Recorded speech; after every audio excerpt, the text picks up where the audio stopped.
পুরুষ মানুষ মেজাজটা উগ্র থাকতে পারে, কষ্টের কারণে তোমার সঙ্গে খারাপ ব্যবহার করে। মাগো মা, তোমার জানা উচিত জামাইয়ের পায়ের নিচে কিন্তু বউয়ের বেহেশত। পর্দার অন্তরালের মা বোনেরা, আপনাদের কদমে হাত দিয়া বলবো, আলোচনাটা সুন্দর করে শ্রবণ করবেন। এই মাটি দিয়া যে আল্লাহ দেহটা বানাইছে, একজন নাস্তিকবাদী মানুষ এটা বিশ্বাস করে না। সে বলতেছে মাটি দিয়া আল্লাহ কেমনে দেহ বানাইলো? আল্লাহ না এক ফোঁটা নুতফা মানে মা বাবার একটা ফোঁটা পানির মাধ্যমে আমি সন্তানকে দুনিয়াতে পাঠাইছে। নাস্তিক বলতেছে না না না, আমি এটা মানি না। এমন ভাবে আমার আল্লাহ আমাদেরকে সাধারণ ভাবে মানাইতে পারে না। একটা কথা চিন্তা করেন মুসলমান, আল্লাহ যদি সাধারণ ভাবে আমাদেরকে না বানায়, নাস্তিক তার স্ত্রীর কাছে আসছে, স্ত্রী কোনো সাধারণ মানুষ নয়। এবার জামাইবো যারা আছেন আজকের মাহফিলের মধ্যে, মহিলা যারা আছেন, পুরুষ যারা আছেন, একটু মনোযোগ দিয়ে আলোচনাটা শ্রবণ করবেন। স্বামীটা হইল নাস্তিক, মহিলাটা হইল আস্তিক। আস্তিক মানে ইসলামের উপর অত্যন্ত বেশি ধর্মভীরু মানুষ। মহিলাটা কোরআনে হাফেজা ছিলেন, মহিলাটা একজন আলেমা ছিলেন, মহিলাটা একজন মুফতি ছিলেন, কিন্তু মহিলাটার মনের মধ্যে খায়েশ, আমি কোনো আলেমকে বিবাহ করব না। বলে কেন? বলে আলেম তো ইসলাম সম্পর্কে জানে, পরিপূর্ণ ধারণা তার ভিতরে আছে। আমি এমন একজন ব্যক্তিকে বিবাহ করব, যেই ব্যক্তিকে বিবাহ করার পরে এই ব্যক্তিকে আমি খারাপ থেকে ভালো বানাইতে পারবো। আমার কোনো আমল আল্লাহর কাছে কবুল হবে কিনা আমি মহিলা জানি না, তবে আমার স্বামীটাকে খারাপ থেকে ভালো বানাইতে পারলে আল্লাহ আমার মনের আশা পূরণ করবে। অথবা আমার কোনো আমল কবুল করুক আর না করুক, আমার স্বামীকে খারাপ থেকে ভালো বানানোর কারণে আল্লাহ আমি মহিলার জীবনের গুনাহ মাফ করবে। আমার স্বামী যদি ভালো হওয়ার পর জান্নাতে যায়, আমার স্বামী আমি মহিলার ছাড়া জান্নাতে যাবে না। জোরে বললেন না সুবহানাল্লাহ। আবু সাঈদ খুদরি রাদিয়াল্লাহু তাআলা আনহু হাদিস শরীফের মধ্যে রাসূল সাল্লাল্লাহু আলাইহি সাল্লাম এভাবে বলছেন, এই হাদিসটা আম্মা জান আয়েশা সিদ্দিকা রাদিয়াল্লাহু তাআলা আনহা বলেছেন যে কোন স্বামী তার স্ত্রীকে ছাড়া, কোন স্ত্রী তার স্বামীকে ছাড়া জান্নাতে প্রবেশ করবে না। তা আস্তে সুবহানাল্লাহ কইলেন, ফলা ভাইনে সুবহানাল্লাহ কয় না। হুজুর আমি তো বিয়ে তো করছি না, আমি কি লেগে জামাই বললে কে সুবহানাল্লাহ কইতাম? ঠিক না?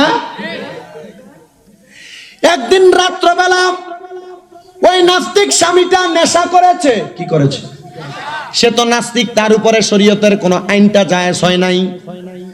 নেশা করার পরে ঘরের মধ্যে প্রবেশ করে আইসা দেখতেছেন তার স্ত্রী নামাজের মুসল্লাটা বিছাইয়া আমার আল্লাহর দরবারে সিজদা দিয়া পড়ে, সুবহানা রাব্বিয়াল আলা, সুবহানা রাব্বিয়াল আলা, সুবহানা রাব্বিয়াল আলা। জোরে জোরে বলেন বাবা সুবহানাল্লাহ। যখন সুবহান রাব্বিয়াল আলা আলা পড়তেছেন, নাস্তিক স্বামীটা পেছন দিয়ে আইসা ওই স্ত্রীটাকে নেশাগ্রস্ত অবস্থায় ধাক্কা দিয়ে নিচের দিকে ফালাইয়া দিলেন।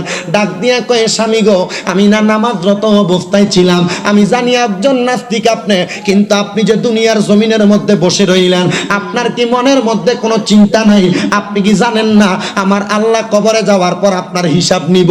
আপনি যে এখনো নামাজ রোজা কোনো ইবাদত করেন না। বলে কার ইবাদত করব? যে আল্লাহরে আমি দেখি না, যে আল্লাহরে ধরতে পারি না, যে আল্লাহরে ছুঁইতে পারি না, অনুভব করতে পারি না, ওই আল্লাহরে আমি মানি না। নাউজুবিল্লাহ। কিন্তু ঈমান হইল ধরা যায় না, ছোঁয়া যায় না, অনুভব করা যায় না, স্পর্শ করা যায় না। ওই আল্লাহর প্রতি বিশ্বাস করার নাম হইল ঈমান। নাস্তিক বলতেছেন ধরতে পারি না, ছুঁইতে পারি না, স্পর্শ করতে পারি না, মানবো কেন? এমন কথা যখন বারবার বারবার বারবার বলতেছেন, স্ত্রী স্বামীটার কদমের মধ্যে ধরে ডাক দিয়া কয়, স্বামী গো, ও স্বামী, আপনাকে তো আমি বিবাহ করলাম, আপনি বলেন বলেন আমার বিবাহের মোহরানা কত হয়েছে? স্বামী ডাক দিয়া কয়, স্ত্রী তুমি পড়ছো, আমাকে বলেছ কোনো মোহরানার প্রয়োজন নাই, শুধু একটা মাত্র কথা বলেছ, আমাদের বিবাহের মোহরানা মাত্র লা ইলাহা ইল্লাল্লাহু মুহাম্মাদুর রাসূলুল্লাহ সাল্লাল্লাহু আলাইহি ওয়াসাল্লাম। জবান খুলে জোরে জোরে বলেন সুবহানাল্লাহ। ওই নেশাগ্রস্ত স্বামীর স্ত্রী একটা ডাক দিয়া কয়, স্বামী গো, এই যে লা ইলাহা ইল্লাল্লাহু মুহাম্মাদুর রাসূলুল্লাহ বাক্যটা পড়লেন, আপনি একটা বারও কি চিন্তা করেন নাই এই বাক্যটা আমি আপনাকে কেন বিবাহের মোহরানা দিলাম? আমি তো আপনার কাছে 1 লাখ টাকা চাইতে পারতাম, আমি তো আপনার কাছে 5 লক্ষ টাকা চাইতে পারতাম, আপনার কাছে কোনো কিছু চাই নাই, আমি আপনার কাছে শুধু কালিমা তৈয়বাটা চাইছি। স্বামী ডাক দিয়া কই, স্ত্রী এতদিন তো চিন্তা করি নাই, এতদিন তো আইডিয়া করি নাই, তুমি কেন আমার এই কথাটা এতদিন বলো নাই। স্বামীটা জানতে বুঝতে ওই জায়গার মধ্যে থাকা অবস্থায় একবার দুইবার তিনবার করে যখন চিন্তা করে, স্বামীটা বলতেছে, ওই স্ত্রী তুমি আমাকে এই কথাটা এখন বইল না, এই কথাটা এখন আমারে বইল না, এই কথাটা আমারে এখন বইল না। স্ত্রী একটা ডাক দিয়া কয়, জামাই গো, ও আমার কলিজার টুকরা স্বামী, আপনার সঙ্গে বিবাহ হয়েছে আমার পরিপূর্ণ 3 বছর। 3 বছর লাগে না, একটা বছরের মাথায় একটা সন্তান দুনিয়াতে আগমন করে। ও স্বামী, আমাদের তো কোনো সন্তান নাই, আপনি আমার কথাটা কোন সময় শুনবেন? বলে, আগামীকালকে সকালে। আমি যে নেশা করি, পুরুষ মানুষ মেজাজটা উগ্র থাকতে পারে, কষ্টের কারণে তোমার সঙ্গে খারাপ ব্যবহার করে। মাগো মা, তোমার জানা উচিত জামাইয়ের পায়ের নিচে কিন্তু বউয়ের বেহেশত। বাবুর আপনারা যেমনি ঠিক কন, মনে মনে চিন্তা করতেছেন, হুজুর আমরা হেবিডি কিন্তু হ্যাঁ আছে ঠিক, যদি জোরে কই বই মনে করবা আমি মনে ওই যে বাজে ফিডে তারা এমন কোনো কিছু। তাহলে স্বামীর পায়ের নিচে স্ত্রীর বেহেশত, কথাটা কি সত্য না মিথ্যা? কথা বলেন, সত্য না মিথ্যা? এটা বাজে বউরে কইেন, বউ কব হ্যাঁ ভালো হইতো, এটা তো কত সুন্দর কথা, এটা তো আমরা জানি। বউরে আবার অফার একটা কথা কইেন, স্ত্রী এটা তো জানো ঠিক, তুমি জানো 60টা বিয়ে করো সুন্নত। এবার কই বাচ্চা বিয়ে 60টা করার লাগে আগে দিয়ে কথা কইছেন, সাফাত চলে দিব ধরে, ঠিক না? কোন নারী চায় না তার স্বামীটাকে 2টা ভাগে ভাগ করে দিতে, ঠিক না? কারণ মহিলারা স্বামীকে অত্যন্ত বেশি মহব্বত করে। যত ঝগড়া, যত দফাদফি, কিলাকিলি, ফিডাফিডি হোক না কেন, বাবুরে স্বামী যা করেন আর না করেন, বিয়ে আরেকটা খুলে, ঠিক না? আপনার কি কষ্ট হইতেছে? আজকের মাহফিলে যে 2জন আলেম আছেন, বিশেষ করে আমার পরে যিনি মাওলানা সাইফুল আজম আজহারি সাহেব, বাবর আজহারি সাহেব, উনি আলোচনা করবেন। ওনার আলোচনাগুলো অত্যন্ত আমাদের বর্তমান সমাজের জন্য অধিক জরুরি, অধিক পরিমাণ জরুরি। আমি আগে আলেমদের আলোচনা শুনতাম, প্রবীণ আলেমদের, এবং পাকিস্তানের অনেক আলেমদের আলোচনা মোবাইলে শুনতাম, কিন্তু ওনার 2-1টা কথা যখন শুনেছি, এই কথাগুলো আমার বুকে অনেক আঘাত করেছে। এগুলো আমার মাথাতে অনেক চিন্তা এসেছে, যে চিন্তা করলাম বর্তমানের ওয়াজের ময়দানের কথাগুলো এমন হওয়া দরকার। আর আপনারা 2টা গজল যদি বক্তা না বলতে পারে, এটা বক্তইল, ঠিক না? এটা বক্তইল। একটু জিকির না করতে পারলে এটা বক্তা, এটা কোনো কিছু হইছে না এটা। কিন্তু আজকে হুজুর আসার পর ওয়াদা রাখবেন, যতগুলা কথা বলবে প্রত্যেকটা কথা ঠিকভাবে শুনবেন, প্রত্যেকটা কথা শুনে আমলে জিন্দেগিতে বাস্তবায়ন করার চেষ্টা করবেন। গজল জিকির সারা বছর শোনা যাবে, হুজুরের পরে তাই হিসাব আসবে না, মূল্যবান আলোচনাও করবে, গজলও গাইব, জিকিরও দিবে। তবে একটা কথা মনে রাখেন, যা বলে মাথায় নিয়ে বাড়িতে যাইয়েন, জীবনে বাস্তবায়ন করেন, কাজে লাগবো।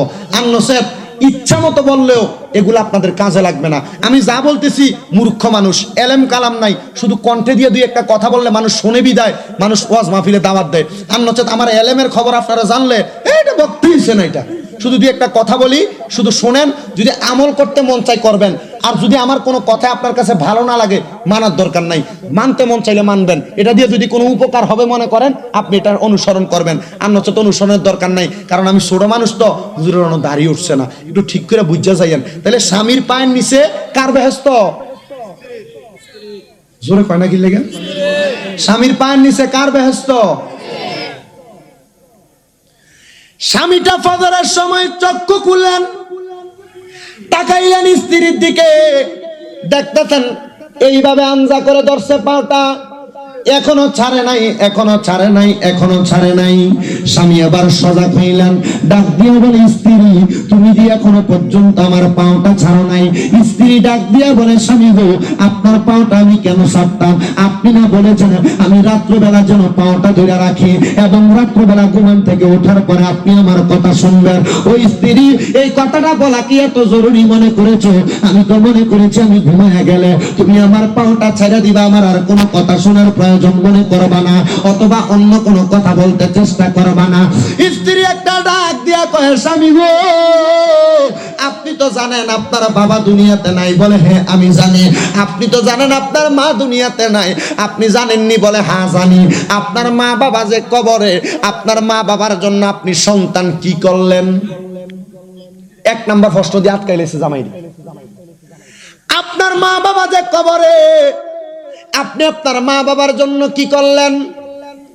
ভেবলা হয়ে গেছে, আসলে তো কিছু করি নাই।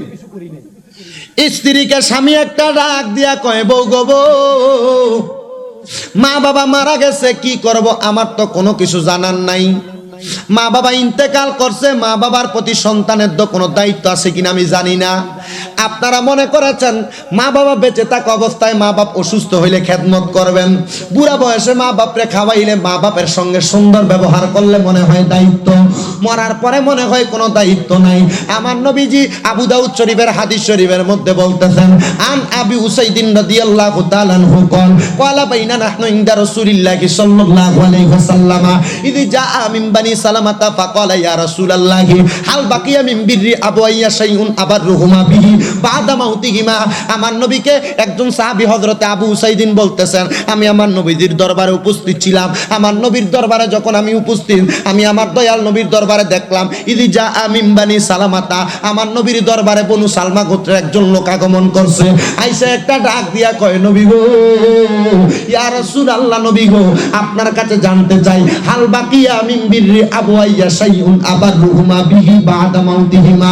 ইয়া রাসূলুল্লাহ, আমরার মা বাবার ইন্তেকালের পরে আমরা সন্তানের কোনো দায়িত্ব আছে কিনা আপনি নবীর কাছে জানতে চাই। আমার নবী কয়ে, কলা নাম, অবশ্যই তোমরা সন্তানের দায়িত্ব আছে। ইয়া রাসূলুল্লাহ, দায়িত্বটাকে? আমার নবী ডাক দিয়া কয়, আসসালাতু আলাইহিমা, তোমার মা বাবার জন্য বেশি বেশি দোয়া করবা, ওয়াল ইস্তিগফারু লাহুমা, আম্মা আব্বার জন্য ক্ষমা প্রার্থনা করবা, ওয়া ইনফাজু আহাদিহিমা, তোমার আম্মা আব্বার মনের আশাগুলা পূরণ করবা, ওয়াদা পালন করবা, ওয়াসিলাতির রাহমিল্লাতি লা তুসালু ইল্লা বিহিমা, এবং তোমার মা বাবার আত্মীয় স্বজন যারা আছে তাদের সঙ্গে সুসম্পর্ক বজায় রাখবা, ওয়া ইকরামু সাদিকিহিমা, এবং তোমার বাবার বয়সী মুরব্বী, মার বয়সী মুরব্বীরা সম্মান করবা। বর্তমানের পোলাপান আব্বার বয়সী মুরব্বীর সম্মান করব দূরের কথা, সিগারেটটা ধরাইয়া আব্বার বয়সী মুরব্বীর দিকে ফু দিয়া দোয়াটা দেয়। কথা বলেন না ঠিক না বেঠি? না রে না। আম্মা আব্বা ইন্তেকাল করার পরে সন্তানের দায়িত্ব পাঁচটা। 1 নাম্বার আসসালাতু আলাইহিমা, দোয়া করা। 2 নাম্বার ওয়াল ইস্তিগফারু লাহুমা, ক্ষমা প্রার্থনা করা। 3 নাম্বার ওয়া ইনফাজু আহাদিহিমা, আম্মা আব্বার জন্য ওয়াদা পালন করা। ওয়াসিলাতির রাহমিল্লাতি লা তুসালু ইল্লা বিহিমা, এবং আম্মা আব্বার আত্মীয় স্বজনের লগে সম্পর্ক বজায় রাখা, মানে খালা খালু যারা আছেন, নানা নানির বাড়ির সম্পর্কের মানুষ, বাবার আত্মীয়, চাচা চাচি আত্মীয় স্বজন, তার সঙ্গে সম্পর্ক বজায় রাখা। ওয়া ইকরামু সাদিকিহিমা, এবং আম্মা আব্বার বয়সী মুরব্বীরা সম্মান করা। এই 5টা কাজ যারা করবে, আমার নবী কয় আম্মা আব্বা মরার পরের হক আদায় হয়ে যাবে। স্ত্রী স্বামীটার কদম ধরে কয়, স্বামী গো, আপনি আপনার মা বাবার জন্য কি করলেন? স্বামীটার চোখের পানিগুলা টপ টপ টপ টপ টপ টপ করে ছাইরা দিছে। ও স্ত্রী, আমি তো আমার মা বাবার জন্য কিছু করি নাই। আমার মা আমার জন্ম দিছে, আমার বাবা আমারে দুনিয়াতে কষ্ট করে বড় করছে, আমি কোনো কিছু করতে পারি নাই। তুমি বলো, তুমি বলো, আমি কি করতে পারি আমার মা বাবার জন্য? বলে, শোনেন না, আল্লাহর নবী হাদিস শরীফের মধ্যে বলেছে, কোন মা যদি মারা যায়, কোন বাবা যদি মারা যায়, সন্তান যদি মা বাবার জানাজার নামাজটা পড়ায়, আমার আল্লাহ পাক রাব্বুল আলামিন ওই সন্তানের জানাজার নামাজটা শেষ করার আগে আমার আল্লাহ ওই সন্তানের মা বাবার কবরের আযাব মাফ করে দেয়। সুবহানাল্লাহ, জোরে কইতে। ওই নেশা করে নাস্তিক ডাক দিয়া কই, স্ত্রী, আমার মা বাপ তো মরে গেছে, আমি কেমনে জানাজা পড়াবো? ওই স্ত্রী ডাক দিয়া কয়, স্বামী, আপনি কেমনে জানাজা পড়াবেন আমি জানি না, তবে আপনার তো ঈমান নাই, আপনি নাস্তিক। কালিমার কথা মনে আসেনি? বিবাহের মোহরানা হিসেবে যে আপনার কাছ থেকে নিছিলাম। বলে, হ্যাঁ মনে আছে। স্বামী গো, ওই কালিমা তো এবার মানি বুঝেননি? বলে, না, আমি কালিমা তো এবার মানি বুঝি না। পরে পড়েন লা ইলাহা ইল্লাল্লাহ, পড়তেছে লা ইলাহা ইল্লাল্লাহ। বলে, আপনি পড়েন আল্লাহ ছাড়া কোনো মাবুদ নাই। পড়লাম আল্লাহ ছাড়া কোনো মাবুদ নাই, মুহাম্মাদুর রাসূলুল্লাহ, মুহাম্মদ সাল্লাল্লাহু আলাইহি ওয়াসাল্লাম আল্লাহ পাকের রাসূল। পড়েন। বলে, পড়লাম। স্বামী গো, এই যে মা বাবা মরলে সন্তান জানাজা দিলে মা বাবার কবরের আযাব পাপ মাফ হয়ে যায়। ওই কথাটা মুহাম্মদ সাল্লাল্লাহু আলাইহি ওয়াসাল্লাম আল্লাহ পাকের নবী কইছে।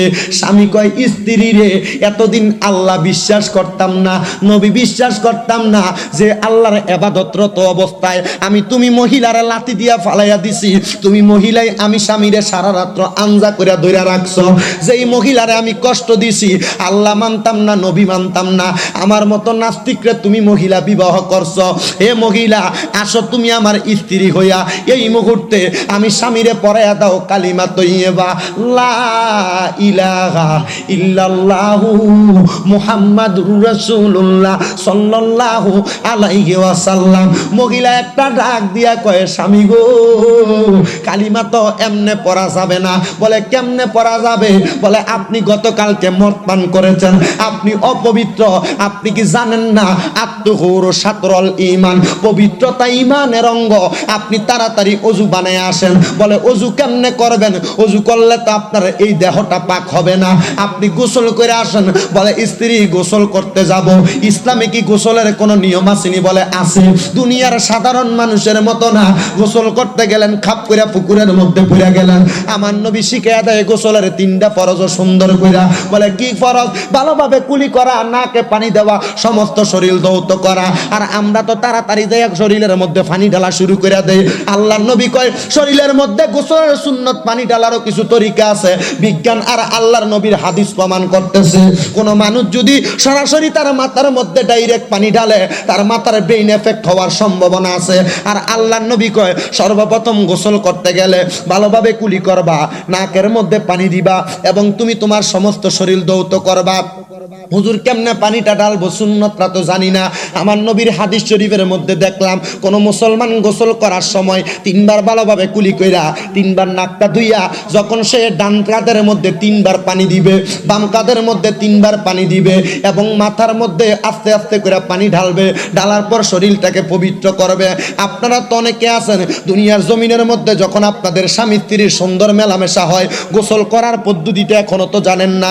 অনেক যুবকেরা আছো আপনারা রাগ করলে করতে পারেন। অনেকের যখন গোসলটা ফরজ হয়ে যায়, এক কথায় নাইট প্রেসারের মাধ্যমে যখন আপনার শরীর অপবিত্র হয়ে যায়, আপনি তো গোসল করার নিয়মটা এখনো পর্যন্ত জানেন না। নবীর সুন্নত শিক্ষা দিয়া দিচ্ছে আপনি যখন নিজের শরীরটা অপবিত্র হয়ে যাবে আপনি সর্বপ্রথম আপনার লজ্জাস্থানটা ভালোভাবে আপনার বাম হাত দ্বারা ধৌত করবেন। ধৌত করার পরে আপনি আপনার মাথা পর্যন্ত কোমর পর্যন্ত ধৌত করবেন। এটা করার পরে আপনি ভালোভাবে কুলি করবেন, নাকে পানি দিবেন, দেওয়ার পরে ডান কাঁধে 3বার পানি দিবেন, বাম কাঁধে 3বার পানি দিবেন, আস্তে আস্তে মাথার মধ্যে পানি ঢালবেন, শরীরটা ধৌত করবেন ভালোভাবে, তারপরে আপনার গোসল হবে। হুজুর অপবিত্র যে কাপড়টা হইয়া যায়, কাপড়টা কিভাবে পবিত্র করব? অপবিত্র কাপড়টাকে পবিত্র করার জন্য নবী আমার বলে দিচ্ছেন তোমরা ওই কাপড়টাকে পানির মধ্যে ধৌত করার পূর্বে, সাবান লাগানোর পূর্বে ওই কাপড়টাকে একসাথে করে পানির মধ্যে 3বার সুবা দিবা। 3বার পানির মধ্যে ধৌত করার পূর্বে একবার বলবা আউযু বিল্লাহি মিনাশ শাইতানির রাজিম, আবার তুলে ফেলবা, আবার বলবা আউযু বিল্লাহি মিনাশ শাইতানির রাজিম, আবার তুলে বলবা, আবার পড়বা আউযু বিল্লাহি মিনাশ শাইতানির রাজিম। 3বার তোলার পরে ভালোভাবে সাবান দিয়ে তোমার অপবিত্র কাপড়টারে ধৌত করবা। কিন্তু আমরা মুসলমান, আমরা জানি না, আমরা তো সারা জীবন অপবিত্র কাপড় পরে চলাফেরা করতেছি। আল্লাহর দোহাই লাগে অপবিত্র কাপড় পরে যারা চলাফেরা করে তার মরণটা কিভাবে হবে তারা জানে না। কিন্তু আমার নবী বলেছেন পবিত্র কাপড় পরে যারা চলাফেরা করে অ্যাক্সিডেন্টে মারা যাক আর যে অবস্থায় মারা যাক তার মরণ শহীদের মরণ। সুবহানাল্লাহটা জোরে বললেন না? স্ত্রীর স্বামী একটা ডাক দিয়া কয় স্ত্রী গো, ও স্ত্রী তোমার কাছে জানতে চাই, তুমি বলো আমার গোসলটা আমি কেমনে করব, তুমি আমারে শিখিয়ে দাও। স্ত্রী আবার শিখিয়ে দিলেন স্বামী এইভাবে এইভাবে গোসলটা করবেন। গোসলটা করে ঘরে আসছে, ফজরের নামাজের আযান হইয়া গেছে। স্বামীটা যখন ওই জায়গার মধ্যে থাইকা গোসল করতে যাবে, কিন্তু বড় আনন্দের বিষয় হইল ওই নেশাগ্রস্ত অবস্থায় ওই স্বামীটা ওই জায়গার মধ্যে থাইকা নেশাগ্রস্ত অবস্থায় গভীর রজনীতে তার স্ত্রীর সঙ্গে মেলামেশায় আবদ্ধ ছিল। নেশাগ্রস্ত অবস্থায় বলে হুজুর পায়না ধইরা ছিল, পাও ধরা অবস্থায় স্বামীটা নেশাগ্রস্ত অবস্থায় তার স্ত্রীর সাথে মেলামেশা করলেন। করার পরে আবার স্ত্রী স্বামীর পাওটা ধরে রাখছে, ছাড়ে নাই। কারণ স্বামীর আজকে হয়তো বালা করিয়াম, নয়তো স্বামী জীবনের মতো বাদ। স্ত্রীটা যখন ধরছে, স্বামী ওযু বানাইয়া গোসল বানাইয়া এবার ঘরের মধ্যে প্রবেশ করছে। ডাক দিয়া কই স্ত্রী আমারে কি তুমি কালিমা পড়াইবা না, আমি কি মুসলমান হইতাম না? একটা সেকেন্ড যদি আমার জীবন থেকে চলে যায়, আমার হায়াত থেকে চলে যায়, আমি স্বামী যদি এই মুহূর্তে মারা যায়, আমার তো ঈমানটা ঠিক থাকবে না। এবার মহিলা কয়, স্বামী আমি যেই মুসল্লায় নামাজ পড়েছি, আপনি ওই মুসল্লার মধ্যে নামাজে দাঁড়ায়া যান। মহিলা স্বামীর সঙ্গে নিজের পবিত্রতা অর্জন করে ফেলছে ওই জায়গার মধ্যে। এবার স্বামীটা মহিলাটা এক লগে নামাজে দাঁড়াইছে। মহিলাটারে কয়, স্বামী সামনে দাঁড়াও। মহিলা ডাক দিয়া কয়, স্বামী জামাই বউ যখন এক লগে নামাজ পড়ে, বউ সামনে থাকতে পারে না, স্বামী থাকে সামনে, বউ থাকে পেছনে। বলে স্বামী সামনে থাকে, স্বামীর ইমামতিতে নামাজ হয়, তুমি দিয়ে আমারে নামাজ পড়াইলা না। আপনারা অনেকে জানেন, বাসর ঘরে ঢুকার পরে জামাই বউ দুইজনের 2 রাকাত নামাজ পড়াইনিও, কয় না জোরে? স্বামী স্ত্রী দুইজনকে 2 রাকাত নামাজ পড়ায়, নবীর সুন্নত তরিকা। স্বামী ইমামতি করবে, স্ত্রী নামাজ পড়বে, নফল নামাজ। ওই নামাজটার উদ্দেশ্য হইল তাদের গর্ভে যে সন্তান আসবে, ওই সন্তান যেন একটা নেককার সন্তান হয়। সুবহানাল্লাহ, জোরে কইলেন না? ও তুমি কাউরে দিলা 10টা সন্তান, থাকার জায়গা নাই। কাউরে দিলা ধন সম্পত্তি, একটা সন্তান নাই। আরে টাকা পয়সা ধন সম্পত্তি দিলা বেশি করে, কিন্তু মরার পরে কান্দে করে কবরে নামাবে কে তা? আহারে রে, কি খেলা খেলাইছ দয়াল রে, তোমার খেলা চমৎকার। আসমানেতে বসায় আছো চাঁদ সূরুজের বাজার রে, রঙের খেলা খেলছো দয়াল রে, তোমার খেলা চমৎকার। আসমানেতে বসায় আছো চাঁদ সূরুজের বাজার রে, কি খেলা খেলাইছো দয়াল রে। তুমি জোর করিলা স্বামী স্ত্রী সন্তানের জগতে, আদম হাওয়ার মেলা মেশাই এই ববে পাঠাইলে, আবার এই ববেতে পাঠাইয়া করাইলা কত গুনাহ। জাহান্নামে দিবা তুমি, এটা কেমন কথা গো, কি খেলা খেলাইছ দয়াল রে। কেউ বা যাবে জাহান্নামে, কেউ বা জান্নাতে, সবাই তো তোমারই বান্দা, বিভক্ত কেন হইরে রে, কি খেলা খেলাইছ দয়াল রে। আমলের নাই বাহাদুরি, ধন সম্পত্তি নাই, আমলের নাই বাহাদুরি, ধন সম্পত্তি নাই, তবে একটা পরিচয় গো আছে, আমরা নবী গোলাম হাই। আমলের নাই বাহাদুরি, ধন সম্পত্তি নাই, একটা পরিচয় গো আছে, আমরা নবীর গোলাম ভাই। হায়রে এই জগতে থাইকা যারা করলো বাহাদুরি, জাহান্নামে হইবা তুমি আগুনের লাকড়ি রে, রঙের খেলা খেলছো দয়াল রে, তোমার খেলা চমৎকার। আসমানেতে বসায় আছো চাঁদ সূরুজের বাজার রে, প্রেমের খেলা খেলছো দয়াল রে। একটা জবান বন্ধ রাখবেন না, জবান খুলে উচ্চ কণ্ঠে জোরে পড়েন সুবহানাল্লাহ।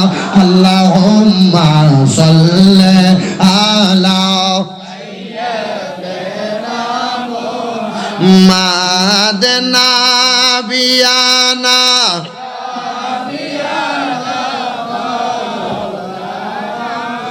জগৎ পাগল কাবার জন্য, কাবা পাগল মাবুদের, আমার মাবুদ পাগল দয়াল নবীর, নবী পাগল উম্মতের আল্লাহুম্মা সাল্লি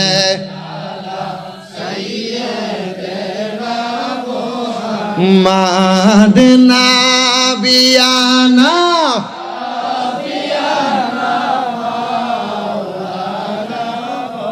আমার ভাই বাবারা বন্ধুরা, স্বামীটা যখন অজু করে আসছে, মহিলাটা সামনে দাঁড়ায় না, কয় স্বামী আপনি আগে যান।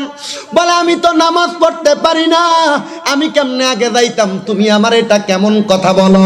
বন্ধুরে, ওই স্বামীটা যখন নামাজ পড়তে পারে না, স্বামী স্ত্রী মহিলাদের ইমামতি জায়েজ নাই, এই কথাটা মহিলা বালা কইরা জানে। তবে স্বামীর আগে পড়ায় কালিমা তৈয়্যিবা লা ইলাহা ইল্লাল্লাহু মুহাম্মাদুর রাসূলুল্লাহ। যখন এটা পড়াইলেন, এবার স্ত্রীকে স্বামী ডাক দিয়া কয় তুমি সামনে যাও, ইমামতি করো। মহিলাটা আল্লাহু আকবার বলার আগে ডাক দিয়া কয় স্বামী আমি ইমামতি করতে পারবো না, আমি জোরে জোরে নামাজটা পড়ি, আমি যেইভাবে পড়ি আপনি স্বামী ঠিক সেইভাবে নামাজটা আদায় করেন। যখন ওই মহিলাটা নামাজের মধ্যে দাঁড়াইছে রে বন্ধুরা, নামাজের মধ্যে দাঁড়ায় আল্লাহু আকবার বলে দাঁড়াইছে। 2 রাকাত নামাজ পড়বে, 1 রাকাত পড়ছে আল্লাহু আকবার কয়ে নামাজ শেষ করছে। 2 রাকাত পড়ছে, 2 রাকাত পড়া যখন মহিলা নামাজ শেষ করছে, নামাজটা শেষ করার পরে ওই মহিলা পেছনের দিকে তাকিয়ে দেখে স্বামীটার গালটা বায়া বায়া বায়া বায়া পানি পড়তাছে, চোখের পানি দিয়া দাড়িগুলা ভিজা গেছে। স্বামী যেই জায়গায় সাজদা দিতে জায়গাটা ভিজা গেছে। স্বামী গো আপনি কেন কান্দেন? স্বামী ডাক দিয়া কই স্ত্রী আমি যখন নামাজে দাঁড়াইছি, নামাজের মধ্যে আমার হঠাৎ করে মনে হইয়া গেছে তুমি যে আমারে হাদিসটা শোনাইছো, কোন মা বাপ মারা যাওয়ার পরে সন্তান যদি জানাজা দেয়, ওই মা বাবার জীবনের গুনাহ মাফ হইয়া যায়। ওই স্ত্রী রে, আমি তো একজন নাস্তিক মানুষ, আমার কবরে যে আযাব হইব আল্লাহ তো আমারে মাফ করতো না। আমার যদি একটা সন্তান থাকতো, আমার সন্তান আমি মা বাবার জানাজাটা পড়াইতো। এখন সন্তান দুনিয়ার জমিনে নাই, আমার সন্তান তো আমার জানাজা পড়াইতে পারবে না।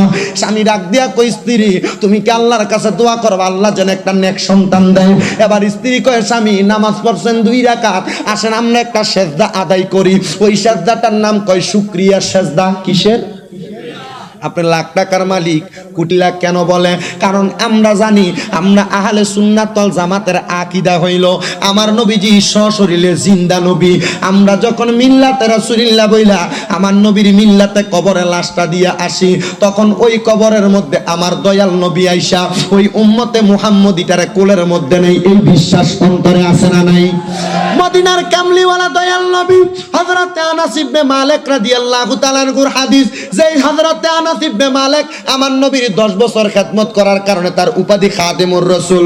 আনাস ইবনে মালিক কয় আমার নবীজির জবান মুবারকে আমি বলতে শুনেছি, কোন মানুষ যদি ওই লাশটাকে কবরে রাখার পরে মিনহা খলাকনাকুম ওয়া ফিহা নুইদুকুম ওয়া মিনহা নুখরিজুকুম তারাতান উখরা বলে কবরে শোয়া দিয়ে আসে, মাটিগুলা যখন দিয়া দেয়, ওই কবর থেকে মানুষ যখন মাটিটা দেওয়ার পরে, মাটি দেওয়ার পরে তার কবরের সামনে তালকিন দেয়, মানে কবরের সামনে আজানটা দেওয়ার পরে ওই মানুষটা যখন আমার আল্লাহর শুকরিয়া আদায় করে, আমার আল্লাহর ওই বান্দার কবরটা নিরস একটা কবর হইয়া যায়। ইয়া রাসূলুল্লাহ, ইয়া হাবিবাল্লাহ, নিরস কবর যে হইয়া যায়, আপনি নবীর কাছে জানতে চাই ওই কবরের মধ্যে যখন মানুষটাকে রাখা হয়, কবরের মধ্যে রাখার পরে যখন পড়া হয় বিসমিল্লাহি ওয়া আলা মিল্লাতি রাসূলিল্লাহ, ওই কবরের মধ্যে মানুষ বাঁশগুলা দেয় কি দেয় না? মানুষ মরলে বাঁশ দেয় কি দেয় না? সাবাস কথা মনে রাখবেন, মরলে বাঁশ দিয়েন, যেত অবস্থায় বাঁশ দেওয়ার দরকার নাই। টাকা পাওনা আছেন, এই মানুষটারে হাতবারে গুরিন্ডির মতো ঘুরাইতে থাকেন, এটারে কয় দুনিয়ার বাঁশ। কিন্তু মানুষ যখন মারা যায়, এই মারা যাওয়ার পরে যে বাঁশটা দেয়, এই বাঁশটা দেওয়ার পরে মানুষ যখন চাটাইগুলা দিয়া ওই কবরের মধ্যে সুন্দর করে চাটাই দেয়, হাতের মধ্যে মাটি নেয়, নিয়ে পরে মিনহা খলাকনাকুম ওয়া ফিহা নুইদুকুম ওয়া মিনহা নুখরিজুকুম তারাতান উখরা বইলা লাশটারে কবরের মধ্যে শোয়া দেয় কি দেয় না? বাজানো ও আমার পর্দার অন্তরালের মা বোনেরা, এখনো একদিন কি চিন্তা করছেন এই দোয়াটা আপনারা কেন পড়েন, কি কারণে পড়েন, আপনারা কেন পড়েন? আপনারা এখনো তো পর্যন্ত নিজের অন্তরকে প্রশ্ন করেন নাই, কোনো আলেমকে প্রশ্ন করেন নাই, কোনো হুজুরকে প্রশ্ন করেন নাই। শোনেন শোনেন বন্ধুরা, ওই মাটিটা যখন আপনি হাতে নেন, মাটি তো আমরা মুসলমান কবরের চারিদিক দিয়ে কবরের মধ্যে ধুমধুম করে 3 মুঠ মাটি ফেলাইয়া চলে আসলি, কেউ দোয়া করে কেউ দোয়াটা পড়ে না। কিন্তু আমার নবী কয় কবরে মাটি দেওয়ার সুন্নত তরিকা হইল পশ্চিম দিকটা পিছ দিয়া, লাশের মুখটা যেই দিকে ফিরা থাকে ওই দিকে ফিরা, হাতের মধ্যে মাটি নিয়া মিনহা খলাকনাকুম ওয়া ফিহা নুইদুকুম ওয়া মিনহা নুখরিজুকুম তারাতান উখরা বলে 1 মুঠ মাটি দিবা, আরেকবার পড়বা, আরেকবার 1 মুঠ মাটি দিবা, আরেকবার পড়বা, আরেকবার 1 মুঠ মাটি দিবা। কিন্তু বন্ধুরা 1 মুঠ 1 মুঠ 1 মুঠ করে যখন 3 মুঠ মাটি দেয়, আপনি তো জানেন না দোয়াটা কি কারণে পড়ে। এই আয়াতে কারিমাটার অর্থ হলো মিনহা খলাকনাকুম ওয়া ফিহা নুইদুকুম ওয়া মিনহা নুখরিজুকুম তারাতান উখরা। ও আল্লাহ পাক রব্বুল আলামিন, এই মাটি থেকে আমি সৃষ্টি হইলাম, আবার এই মাটির মধ্যে আমি প্রবেশ করব, আবার এই মাটির মধ্য থেকে আমি বাহির হব। এই আয়াতে কারিমার কোন জায়গার মধ্যে মাটি শব্দটার আরবি নাই। কি নাই? মাটি শব্দের আরবি শব্দটা নাই। তাহলে হুজুর মাটির কথা কিভাবে আসলো? আল্লাহ কেমনে মাটি দিয়া বানাইলো? মাটির কথা তো আয়াতে কারিমাই নাই। আল্লাহর নবী ডাক দিয়া কয়, মাটির রাজে তুমি হাতের মধ্যে নিলা, মিনহা খলাকনাকুম, মিন মানি মিনহা মানি হইতে, খলাকনাকুম তৈরি করা হয়েছে। কোথা হইতে তৈরি করা হয়েছে? মিনহা, এটা ইশারা করতে ইশারা দিচ্ছে, তোমার হাতে যেই মাটি, ওই মাটি হইতে তোমাকে তৈরি করা হয়েছে। বন্ধুরে, টাকার মালিক, টাকা পাওয়ার পরে নাতিরে মুসলমানি করান, ডান্সের পার্টি, নাতিনরে কানফোরানির অনুষ্ঠান করেন, আবার বিয়ার মধ্যে গান বাজনা করে টাকা পয়সা উড়ান। এখনো পর্যন্ত তো লাখ টাকা, হাজার টাকা, একদিনে 5,000 টাকা কামাই হওয়ার পরে 2 রাকাত শুকরিয়ার নামাজ আল্লাহর কাছে আদায় করলেন না। বন্ধুরে, ওই ব্যক্তিটারে তার স্ত্রী ডাক দিয়া কয়, স্বামী, আমার কাছে সবচাইতে বড় খুশি লাগে, আসেন না আমরা দুইজনে মিলা আমরা একটু শুকরিয়ার সেজদা আদায় করি। সেজদাটা দেওয়ার জন্য স্বামী স্ত্রী দুইজন আল্লাহু আকবার কইয়া সেজদায় গেছে। মহিলা আল্লাহর কাছে সেজদার ভিতরে সুবহান রাব্বিয়াল আলা পড়ে না। একটা নামাজ আছে, যেই নামাজের নাম সালাতুল হাজতের নামাজ। ওই নামাজটা আদায় করলে সেজদার মধ্যে মানুষ সুবহান রাব্বিয়াল আলা পড়ে না। সেজদার মধ্যে তার যত সমস্যা আছে, সমস্যার কথা সেজদায় যায় পড়ে। বন্ধুরে, ওই মহিলাটা সেজদার নামাজের মধ্যে যখন গেছে, সেজদাটা দিয়া আল্লাহর কাছে ডাক দিয়া কয়, আল্লাহ, এমন একটা সন্তান দান করেন, আমার স্বামী সারা জীবন নাস্তিকতা করেছে, খারাপ কাজ করেছে, আমার স্বামীটা যেন ভালো হইয়া যায়, আমার স্বামীটা যেন সুন্দর পথে চলে আসে। ও আল্লাহ গো, আপনি আমার দোয়াটা কবুল করেন। এই মুহূর্তে মহিলাটা শুনল রে, তার স্বামীটা সেজদার মধ্যে আল্লাহকে একটা চিল্লানি মারছে। আল্লাহ বলে চিল্লানি মারার পরে আর স্বামীটার দিকে মহিলা সেজদা থেকে মাথা উঠাইয়া ডাক দিয়া কয়, স্বামী, ফজরের সময় হয়ে গেছে, তাড়াতাড়ি মাথা উঠান, তাড়াতাড়ি মাথা উঠান, তাড়াতাড়ি মাথা উঠান। মহিলাটা স্বামীটা মাথা উঠায় না। যখন স্বামীটা মাথা উঠায় না, এবার মহিলাটা ডাক দিয়া কয়, স্বামী, আর আল্লাহরে ডাইকেন না, ফজরের সময় চলে যায়। মহিলাটা স্বামীটার মাথাটার মধ্যে যখন ধরছে, স্বামীটা ডান দিকে কাত হয়ে পড়ে গেছে, মুখের মধ্যে নাকের মধ্যে হাত দিয়া দেখে স্বামী আর কোনো কথা বলে না। মহিলা একটা চিল্লানি মেরে কয়, আল্লাহ, ও দয়াল আল্লাহ, আমার স্বামী সারা জীবন খারাপ কাজ করছে, আপনার প্রতি বিশ্বাস ঠিক রাখছে না। আল্লাহ গো, ফজরের নামাজ দাও পড়তে পারে নাই, মাত্র 2 রাকাত নফল নামাজ পড়ছে, একটা সেজদা দিছে, আপনি বুঝি আমার স্বামীটারে দুনিয়া থেকে লইয়া গেছেন। আল্লাহ, ও আল্লাহ, কে আমার স্বামীটার জানাজা পড়াবে? আমি মহিলা তো কোনো ব্যবস্থা করতে পারবো না। খোদার কসম রে বন্ধুরা, এলাকার মুসল্লিরা ওই দিন ফজরের নামাজ পড়ার পর প্রত্যেক ঘরে ঘরে গেছে, কে কে নামাজ পড়ে না খবর নেওয়ার জন্য। ওই দিন ওই ঘরের দরজার মধ্যে আইসা সালাম দেয়, আসসালামু আলাইকুম ওয়া রাহমাতুল্লাহ। কে আছো ঘরের মানুষ? দরজাটা খুলবানি, একটু দরজাটা খোলো না, তোমার স্বামীর কথা জিজ্ঞেস করতে চাই, সে কি নামাজ পড়বে না? মহিলা দরজাটা খুইলা ডাক দিয়া কয়, এলাকার মানুষ, আমার স্বামীটা আজকে ফজরের নামাজ পড়তো, কিন্তু ফজর পড়তে পারে না, মাত্র 2 রাকাত তাহিয়াতুল উজুর নামাজ পড়ছে। ওযু করার পরে একটা সেজদা দিছে, যে সেজদাটার নাম শুকরিয়ার সেজদা। আমার স্বামীটা দুনিয়া ছেড়ে ইন্তেকাল করছে। সবাই পরে ইন্না লিল্লাহি ওয়া ইন্না ইলাইহি রাজিউন, সবাই পরে জানাজা দিছে। ওই মহিলাটার স্বামীটার জানাজা দেওয়ার পরে কবরের মধ্যে লাশটা দিছে। মহিলাটার একটা অভ্যাস ছিল, রাত্রে ঘুমাইতো না, এশারের পর থেকে ফজর পর্যন্ত তাহাজ্জুদ পড়া সময় কাটাইয়া দিত। ও বন্ধু, মহিলাটার মনে বড় শখ ছিল একটা সন্তান হবে দুনিয়ায়। আল্লাহর কাছে ওই দিন রাত্রবেলা তাহাজ্জুদের মুসল্লায় কান্দে, আল্লাহ, আমার স্বামীটা মারা গেছে, আমার স্বামীটা জান্নাতি না জাহান্নামী আমি মহিলা জানি না। রব্বুল আলামিন আপনি আমার স্বামীটার কবরের নাজাতের ফয়সালা করে দেন, নাজাতের ফয়সালা করে দেন। ওই রাত্রবেলা মহিলাটা কান্না করতে করতে নামাজের মুসল্লার ভিতরে ঘুমায়া গেছে।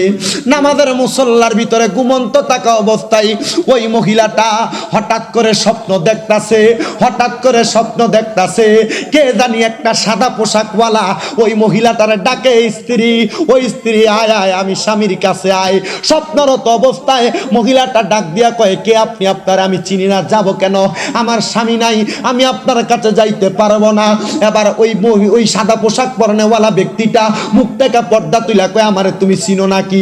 হায় রে স্বামী, এত সুন্দর সাদা পোশাক আপনি কোথা থেকে আগমন করেছেন? বলে, আমি অন্য কোনো জায়গা থেকে আগমন করি নাই, আমি জান্নাত থেকে তোমাকে দেখা দেওয়ার জন্য এসেছি।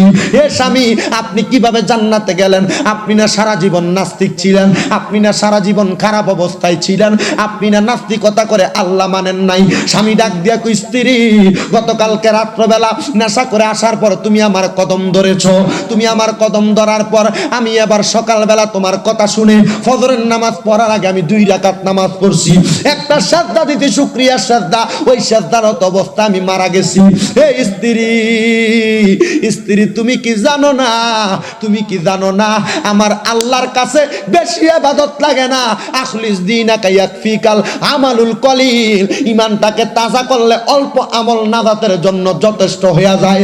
আমি যখন কালিমা পড়ে ঈমান ঠিক করছি, খোদা কি কসম, ঈমান ঠিক করার পরে মাত্র 2 রাকাত নামাজ পড়ছি, একটা সাজদা দিছি, আমার আল্লাহ আমাকে 2 রাকাত নামাজ আর একটা সাজদার বিনিময় আমি স্বামীকে জান্নাতের মধ্যে দিয়েছেন। বলেন সুবহানাল্লাহ।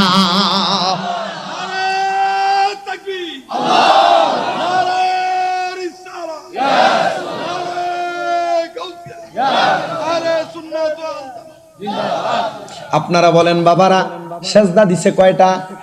নামাজ কয় রাকাত? সারা জীবন নামাজ পড়া লাগছে, নাস্তিকতার মধ্যে ছিল, ভুলে ছিল। একটা বার চিন্তা করেন, আপনি আমি কখন জানি মারা যাই। ও বন্ধু, ও নবীর উম্মতের দলেরা, এবার ওই মহিলাটার 1 দিন চলে যায়, 2 দিন চলে যায়, 3 দিন চলে যায়। মহিলাটা তো নিজের কর্মব্যস্ততাও আছে। বলে, হুজুর কর্মব্যস্ততা কি? মহিলার কোনো খাবার দাবারের কি প্রয়োজন নাই? মহিলার তো অনেক খাবারের প্রয়োজন। এবার মহিলাটা 1 দিন 5 মাস যখন স্বামী ইন্তেকাল করার পরে চইলা যায়, 6 মাস পরে মহিলাটা হাতের মধ্যে একটা পানির পাত্র অথবা কলস নিয়া মহিলা গেছেন নদীর পাড়ে। হঠাৎ করে ওই যে মহিলার স্বামী নেশাগ্রস্ত অবস্থায় তার সঙ্গে মেলামেশা করছিল, মনে আসেনি? 6 মাস পরে মহিলাটা পানির জন্য যখন পুকুরের কিনারায়, নদীর কিনারায় গেছে, কিছু কিছু মহিলারা দূর থেকে সমালোচনা করে, দেখছুনি স্বামী মারা গেছে, এখনো বিবাহ হয় নাই, মহিলাটার পেটটা কেমন ফুলা, মনে হয় আকাম কুকাম খারাপ কর্মকাণ্ড করেছে। মহিলাটা চোখের পানি পালায়া পালায়া বাড়ির মধ্যে চলে আসে 1 কলসি পানি নিয়া। নামাজের মুসল্লার ভিতরে পইরা মহিলাটা কান্না করতে করতে কয়, আল্লাহ, আমার গর্ভে যে সন্তান, এটা তো কোনো খারাপ সন্তান না। আমার গর্ভে যে সন্তান, এই সন্তান কোনো কুসন্তান নয়। আপনি জানেন, আল্লাহ আমার ইজ্জত নিয়ে মানুষ কথা বলে, আমাকে নিয়ে বাজে মন্তব্য করে। আল্লাহ আপনার কাছে জানতে চাই, আপনি কি আমার এমন কলঙ্কি বানাইবেন? আপনি কি আমার এমন দোষী বানাইবেন? মহিলাটা আল্লাহর দরবারে সেজদায় কাঁদতাছে। ও বন্ধু, আল্লাহর নবীগণ গায়েবের খবর দিতেন, আল্লাহর নবীদের কাছে গায়েবের খবর আসতো, আর আল্লাহর ওলিদের কাছে গায়েবের খবর নয়, এলহাম আসে। আল্লাহর ওলিগণ সামনে কি ঘটবে তারা নামাজ পড়ে ইবাদত করে তাজকিয়া তাসাউফের মাধ্যমে এবং মুরাকাবা মুশাহাদার মাধ্যমে ভবিষ্যতের বর্ণনা দিতে পারে এলহামের মাধ্যমে। এবার মহিলাটা যখন শ্রদ্ধায় পড়ে পড়ে কান্না করে, আমার আল্লাহর দরবার থেকে একটা গায়েবী আওয়াজ আসছে, এ মহিলা কান্না করো না, আমি আল্লাহ পাক রব্বুল আলামিন প্রমাণ করে দিব তোমার গর্ভের সন্তান কোনো হারাম সন্তান নয়, এটা হালাল জাদা। এবার মহিলা কান্না করতে করতে করতে করতে করতে করতে বারবার কান্না করতেছেন, আল্লাহ আমি আমার মা বাপরে হারাইছি, এমন কলঙ্কে আমার দিয়েন না। আমি আমার স্বামী হারাইছি, আমার এমন কলঙ্কে দিয়েন না। যখন বারবার কান্দে, যখন 10 মাস সময় হয়ে গেছে, এলাকার মধ্যে মহিলার পানিটা শেষ হয়ে গেছে, একটানা 5 মাস পর্যন্ত এক কলসি পানি দিয়া মহিলার সময় কাইটা গেছে। কিন্তু 10 মাসের সময় মহিলা পানির কলসিটা নিয়ে নদীর পাড়ে যখন গেছে, এলাকার সবাই সমালোচনা করতেছে, কিরে দেখছনি মহিলার গর্ভে যে একটা সন্তান, তার স্বামী না মারা গেছে, 10 মাস হয়ে গেছে, এই মহিলার স্বামী যে মারা গেছে, এখন তার পেটের মধ্যে সন্তান কিভাবে আসলো? মহিলা কান্না করে আর ডাক দিয়ে কয়, এলাকার মানে আরো কয়েকজন মহিলা এসে মহিলাটারে কাপড় দিয়ে সুন্দর করে ঢাকনা দিয়া সন্তান প্রসব করার পরে কেউ সন্তানটারে কুলের মধ্যে নেয় না, একজন মহিলা সন্তানটারে হাতের মধ্যে নেয় না, কেউ যখন সন্তানটাকে ধরে না, একজন ধরতে গেছে, ডাক দিয়া কয়, এ মহিলা হারামজাদারে তুমি যদি ধরো, এই মহিলাকেও বাহির করা হবে, তার সন্তানকে এলাকা থেকে বাহির করা হবে, সাথে তোমাকেও এলাকা থেকে বাহির করা হবে। এমন সময় হঠাৎ জন্মগ্রহণ করা সন্তানের জবান খুলে দিতে পারে কি? আরো জোরে বলেন কে? ওই সন্তান ডাক দিয়া কয়, আমি কোন হারামজাদা না, আমার বাবা জান যেই দিন ফজরের সময় মারা গেছে, ওই দিন আমার বাবা আমার আম্মার সঙ্গে মিলন করার পরের সন্তান আমি। আরো জোরে বলবেন না সুবহানাল্লাহ। ও বন্ধু, ওই সন্তান দুনিয়ার জমিনের মধ্যে যখন চলাফেরা করতেছে, সন্তানটারে কেউ জায়গা দেয় না। এলাকায় মহিলারা মানুষের কথায় অতিষ্ঠ হইয়া সন্তান নিয়ে জঙ্গলের দিকে চলে গেছে। 1 দিন 2 দিন 3 দিন 4 দিন করতে করতে একটানা মহিলাটা 20 বছর বনবাসের মধ্যে ছিল। মহিলাটা হাফেজা, কথাটা মনে আসেনি? বিয়া করার আগের কথা। মহিলা হাফেজা, আল্লাহর কোরআন এবং নবীর হাদিস সম্পর্কে জানতেন। নিয়ত ছিল নাস্তিক খারাপ মানুষকে বিয়া করে ভালো বানাইবো। জামাই ভালো বানাইছে, জামাই মারা গেছে, জান্নাতের মধ্যে গেছে, এবার সন্তান বানাইবো।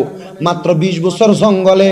সন্তান বলে, মা আমরা কোথায় বসবাস করি, আপনি আমার জঙ্গলে লালন পালন করেন। 1 দিন 2 দিন 3 দিন করতে করতে 20 বছর বয়সের পরে সন্তান বলে, আম্মুজি ও মা আপনি আমার এই জায়গার মধ্যে রেখে দিলেন, এই জায়গার মধ্যে রেখে দিলেন। আম্মু ডাক দিয়া কয়, সন্তান তোমার বয়স 20, তোমার ভিতরে আল্লাহর কোরআন আছে না নাই? বলে হ্যাঁ আছে। তোমার ভিতরে নবীর হাদিস আছে না নাই? বলে হ্যাঁ আছে। কে শিখাইছে? মা আপনি আমারে শিখাইছেন। এ সন্তান তোমার কাছে আমার আর কোনো চাহিদা নাই, টাকা চাহিদা নাই, পয়সা চাহিদা নাই, কোনো খেদমত আমার চাহিদা না। শুধু একটা কথা তোমারে বইলা দিয়া যাই, তোমার কলবের মধ্যে যে আল্লাহর কোরআন আছে, তোমার ইন্তেকালের পরে যদি আমার আল্লাহ তুমি সন্তানকে জান্নাতে নিয়ে যাই, তুমি শুধু একটা বার আমি মার জান্নাতে নিয়ে যাওয়ার কথা আল্লাহর কাছে সুপারিশ করবা।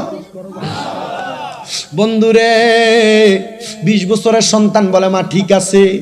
এবার সন্তান বলে, মা আমার আর জঙ্গলে ভালো লাগে না। মা রাস্তা দেখা দেয় তার বাড়ি যেই দিকে। বাবা আমি তো পশ্চিমে জঙ্গলের দিকে, পূর্বে জঙ্গলে আগমন করেছি, তোমার বাড়ি পশ্চিমের দিকে, যাও পশ্চিম দিকে যাইবা, মানুষ তোমার সম্মান করবে, দোয়া করে দেয় মা, মানুষ তোমারে ভালো বলবে, বলে যাও। তবে একটা কথা বলি বাবা, তোমারে মানুষ তোমার পরিচয় দিলে ভালো বলতে পারে, খারাপও বলতে পারে। বলে কেন? বলে তোমার পরিচয়টা বড় ঘৃণিত পরিচয়, তুমি কারোর কাছে কোনো পরিচয় দিবা না। তোমাকে যদি কেউ জিজ্ঞাসা করে তুমি কে, তুমি বলবা আমি আব্দুল্লাহ, আল্লাহর বান্দা। মারহাবা। তোমাকে যদি কেউ জিজ্ঞাসা করে তুমি কে, তুমি বলবা আমি আব্দুল্লাহ, আল্লাহর বান্দা। বলে ঠিক আছে। সন্তান পশ্চিম দিকে আগমন করেছে, কেউ বলে না, কেউ বলে না। তবে মা যাওয়ার সময় বলেছে, তোমাকে এলাকার মানুষ অপবাদ দিয়েছে, তুমি নাকি একজন যার সন্তান। আল্লাহর কসম সন্তান তুমি আমারে বিশ্বাস করো, তুমি কোনো যার সন্তান নয়। যার সন্তান কোনোদিন এলেম ভিতরে ঢুকাইতে পারে না, যার সন্তান কোনোদিন ইসলামের প্রতি সঠিকভাবে থাকতে পারে না, যার সন্তান কোনোদিন খারাপ কর্মকাণ্ড থেকে বাঁচতে পারে না, খারাপ কর্মকাণ্ড করতে থাকে, যার সন্তান কোনোদিন আল্লাহর কোরআন হাদিসকে ভালো মনে করতে পারে না। সন্তান তুমি যদি যার সইতা, তুমি কোরআন শিখতে পারতা না। সন্তান তুমি যদি যার সইতা, তোমার কলবের মধ্যে নবীর হাদিস থাকতো না। তুমি জারজ না, তোমার বাবা ইন্তেকাল করার আগের দিন আমি আম্মা জানকে তুমি সন্তান উপহার দিয়া গেছে, যা বাবা যা, আমি মা তোরে দোয়া করে দিলাম, তুই যা, চলে যা। এবার সন্তান চলে যায়। ওই এলাকার মধ্যে যখন আগমন করেছে, এত সুন্দর নুরানি চেহারা, হায় রে এত সুন্দর চেহারা। ও হুজুর এত সুন্দর চেহারা দেখে সন্তানকে কি করলো, এলাকার মানুষ বড় মাপের হুজুর মনে করে তারে মসজিদের মধ্যে ঢুকে কয়, হুজুর আজকে আসরের নামাজের সময় আপনি আমাদের কাছে এসেছেন, নামাজ পড়ান, নামাজ পড়ান, নামাজ পড়ান বলে যখন প্রবেশ করাইলেন, ওই সন্তান নামাজের মধ্যে মধ্যে বিদ্যমান হয়ে গেছে। বলেন সুবহানাল্লাহ। নারে তাকবীর, নারে রিসালাত, গোলাম কিবরিয়া আজহারী হুজুরের আগমন, নারে তাকবীর।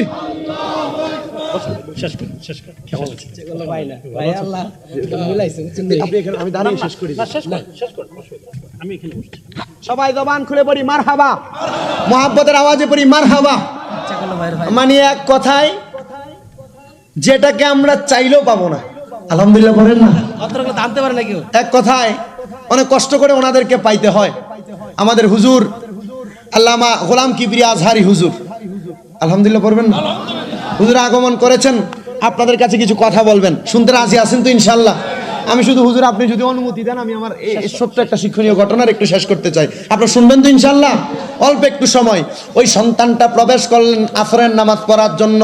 আসরের নামাজ পড়ানোর জন্য যখন মসজিদের মধ্যে প্রবেশ করলেন, নামাজ পড়ানোর জন্য মসজিদে প্রবেশ করার সাথে সাথে ওই সন্তানটা যখন সূরা পড়া শুরু করলেন, এত সুন্দর করে কেরাত পড়া শুরু করলেন, এত সুন্দর করে কেরাত পড়া শুরু করলেন, এলাকার মানুষ বলে এমন হুজুর আমরা কোনোদিন দেখি নাই, এমন হুজুর আমরা কোনোদিন দেখি নাই। একজন ইমাম, যিনি ওই মসজিদের ইমাম ছিলেন, উনি দাঁড়ায় হাদিস শরীফ বলতেছেন। শোনো আমার নবীজির হাদিস শরীফে নবী আমার বলেন, আন আসমা বিনতি ইয়াজিদা আন্নাহা সামিয়াত রাসূলুল্লাহি সাল্লাল্লাহু আলাইহি ওয়াসাল্লাম আলা উনাব্বিউকুম বিখিয়ারিকুম ক্বালু বালা ইয়া রাসূলুল্লাহ ক্বালা খিয়ারিকুমুল্লাযিনা ইযা রুউ যুকিরাল্লাহু আযজা ওয়া জাল্লা। আমার নবী ডাক দিয়ে বলে, সাহাবায়ে কেরাম, আলা উনাব্বিউকুম বিখিয়ারিকুম, আমি কি তোমাদেরকে উত্তম ব্যক্তি সম্পর্কে খবর দিব না? সাহাবায়ে কেরাম বলে, ক্বালু বালা ইয়া রাসূলুল্লাহ, হ্যাঁ আপনি আমাদেরকে উত্তম ব্যক্তি সম্পর্কে খবর দেন। এবার আমার নবী বলতেছেন, ক্বালা খিয়ারিকুমুল্লাযিনা ইযা রুউ যুকিরাল্লাহু আযজা ওয়া জাল্লা, যাদের চেহারার দিকে তাকাইলে আল্লাহর কথা মনে হয়ে যায়, তারাই হলো উত্তম ব্যক্তি, তারাই হলো আল্লাহর বন্ধু। এই ব্যক্তিকে দেখে আমাদের আল্লাহর ওলি মনে হয়। আমরা চাই এই ব্যক্তি যেন আমাদের মসজিদের মধ্যে জুমার নামাজ পড়ায়। সবাই যখন একমত পোষণ করলেন, পরের জুমার দিন ওই আল্লাহর বান্দাটা মাত্র 20 বছর বয়স, আল্লাহর বান্দা নামাজ পড়াইতে লাগলেন। নামাজ পড়ানোর সময় এমন সুন্দর সুন্দর বক্তব্য প্রদান করেছেন। আল্লামা ফরিদউদ্দিন আত্তার রহমাতুল্লাহি আলাইহি লিখিত তাযকিরাতুল আউলিয়া নামক কিতাবের মধ্যে ঘটনাটা দেখতে পাইলাম। ওই ছেলেটা যখন জুমার নামাজের মধ্যে বক্তব্য দেওয়া শুরু করলেন, একজন দুইজন করে করে বেহুশ হয়ে যাচ্ছে। আর সর্বশেষ বক্তব্য দেওয়ার পরে যখন খুতবা দিয়ে নামাজ পড়াইলেন, নামাজটা পড়ানোর পরে ছেলেটা মুনাজাতের পূর্বে দাঁড়ায়া বলে, আপনারা আমাকে আল্লাহর ওলি বলে এই জায়গার মধ্যে দাঁড় করাইছেন, আমি আল্লাহর ওলি নয়। আপনারা আমাকে 20 বছর আগে অপবাদ দিয়েছিলেন আমি জারর সন্তান। খোদা কি কসম, আমার বাবা যখন কালিমা পড়ে মুসলমান হয়েছে, নাস্তিক থেকে ঈমান গ্রহণ করেছে, আমার বাবা আমার মায়ের গর্ভের মধ্যে আমি সন্তানকে দিয়ে গেছেন। আর 10 মাস পরে যখন আমি সন্তান দুনিয়াতে আগমন করেছি, আমি সন্তানকে আপনারা জারর সন্তান বলে অপবাদ দিয়েছেন। আল্লাহর দোহাই, আমি জারর সন্তান না, আমি জারর সন্তান না, আমি হইলাম এমন সন্তান যেই মা জননী ওয়ামিনাল লাইলি ফাতাহাজ্জাত বিহি নাফিলাতাল লাকা আসা আইয়াবাসাকা রাব্বুকা মাকামাম মাহমুদা। যেই নবীকে আল্লাহ বলেছিলেন, নবী আপনি রাতের কিছু অংশ তাহাজ্জুদের নামাজ পড়েন, এটা আপনার জন্য কাজ করা হয়েছে। আপনি যদি তাহাজ্জুদের নামাজ পড়েন, আপনাকে অতি সত্বর মাকামে মাহমুদ প্রদান করা হবে। আমি পড়তে যাই পাইলাম আমার নবীজি এই আয়াত নাযিল হওয়ার পর আল্লাহর কাছে কান্না করেছেন, আল্লাহ আপনি যে আমাকে বললেন তাহাজ্জুদ পড়লে আপনি আমাকে মাকামে মাহমুদ দিবেন, এই নামাজটা যদি আমার উম্মতেরা পড়ে আপনি আমার উম্মতকে কি দিবেন? আল্লাহ বলেছেন, নবী আপনার উম্মত যদি তাহাজ্জুদের নামাজ পড়ে ফজরের নামাজের আগে, যা চাইবে আপনার উম্মতের সকল মনের আশা পূরণ করে দেওয়া হবে। ও বন্ধু, অনেকে বিদেশ যাইতে পারেন না, ব্যবসায় বরকত হয় না, অনেকের সন্তান হয় না, কাজে কর্মের মধ্যে বরকত হয় না, শুধু তাহাজ্জুদ পড়েন, তাহাজ্জুদ পড়েন, তাহাজ্জুদ পড়েন, দেখবেন আপনার সকল কাজে বরকত চলে আসবে। আমার একজন হুজুর আছে, আমার উস্তাদ, উনি সব সময় বলে, বাবা যদি উন্নতি সাধন করতে চাও, অনেক মানুষ তোমার পেছনে কথা বলবে, কোনো কথার দিকে কান না দিয়া আল্লাহর ইবাদত তাহাজ্জুদ নামাজটা নবীর সুন্নাহ মোতাবেক আদায় করো, দেখবে তুমি সফলতা অর্জন করবে, তুমি সফলতা অর্জন করবে।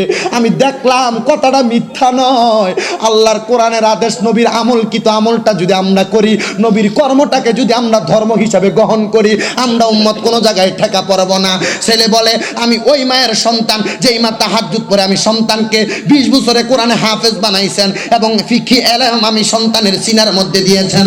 আমি সন্তান ফিকহি ইলম অর্জন করেছি, আমার সন্তান হিসাবে আমি আমার মার জন্য দোয়া চাই। তোমরা আমাকে জারজ বলেছো, আমি আজকে জুমা পরে আমি আবার জঙ্গলে গমন করব। সবাই চিল্লানি দিয়ে কান্না করে আর বলে হুজুর আল্লাহর হস্তে মাফ করবেন, আপনার মা জননী জারজ সন্তান জন্ম দেয় নাই, আপনি একজন নেক সন্তান। কারণ হাদিস শরীফ প্রমাণ করে ইজা যুকিরাল্লাহু আযজা ওয়া জাল্লা। এতদিন কত মানুষ দেখেছি আল্লাহর কথা মনে হয় নাই, আজকে আপনার চেহারার দিকে তাকানোতে আমাদের আল্লাহর কথা মনে হয়ে গেছে। ও সন্তান, তোমার মা যদি চায় তোমাকে বড় মাপের আল্লাহর ওলি বানাইতে পারবে দোয়ার মাধ্যমে। আল্লাহর দোহাই লাগে, আজকের জান্নাতের বাগানে যারা বসেছ কোনোদিন মা বাবার মনে কষ্ট দিও না, আম্মা আব্বার আঘাত দিও না। যারা মা বাবার জুদা করে দিয়ে রেখেছ, 3 বেলা 3 ভাইয়ের ঘরে খাবার খায়, তোমার কদমে হাত দেই দাও, তুমি তোমার কদম আমার সামনে দাও, শামিম রেজার জিব্বা দিয়ে তোমার কদম পরিষ্কার করে দিব। আম্মা আব্বার মনে কোনোদিন কষ্ট দিও না। আজকে এই রানিকার গাউসিয়া নুরিয়া দরবার শরীফ থেকে বাড়ির মধ্যে যাইয়া সর্বপ্রথম মা বাবার কদমগুলা জড়াইয়া ধরবা, ধরে ডাক দিয়া কইবা মা আল্লাহর রাস্তায় আমি সন্তানকে মাফ করে দেন, আল্লাহর রাস্তায় আমি সন্তানকে মাফ করে দেন।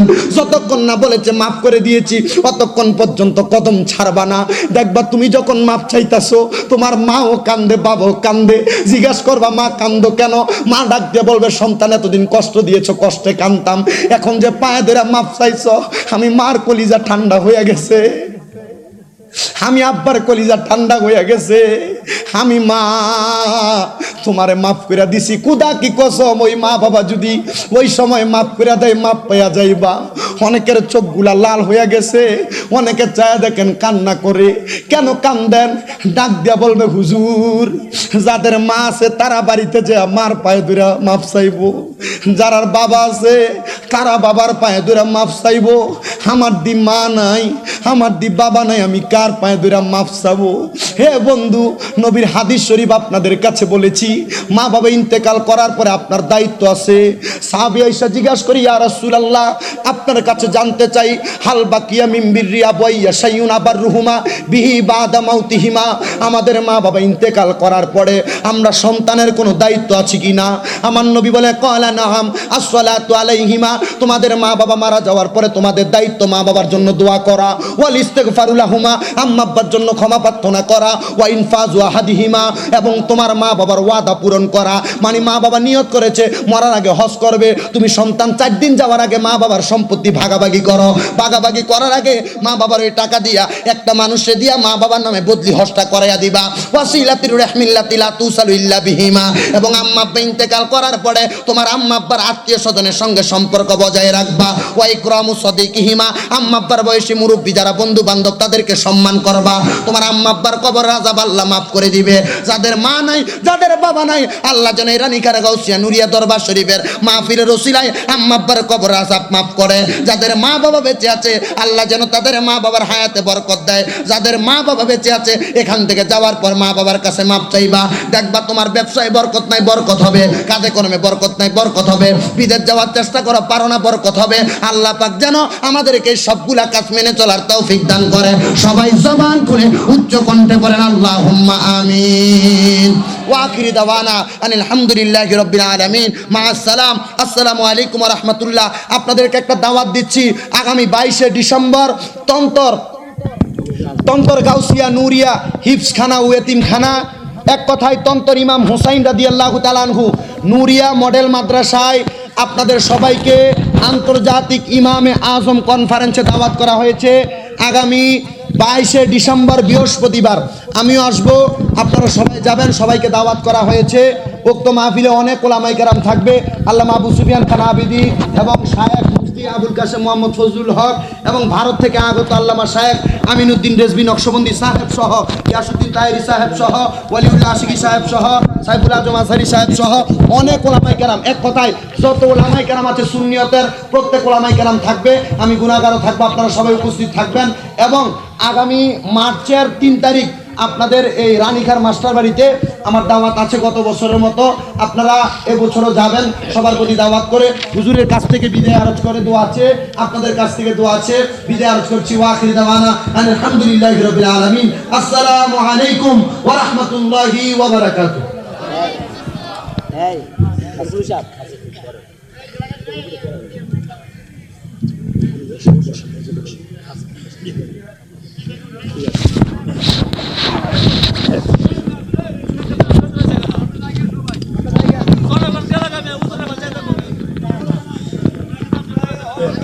আলহামদুলিল্লাহ,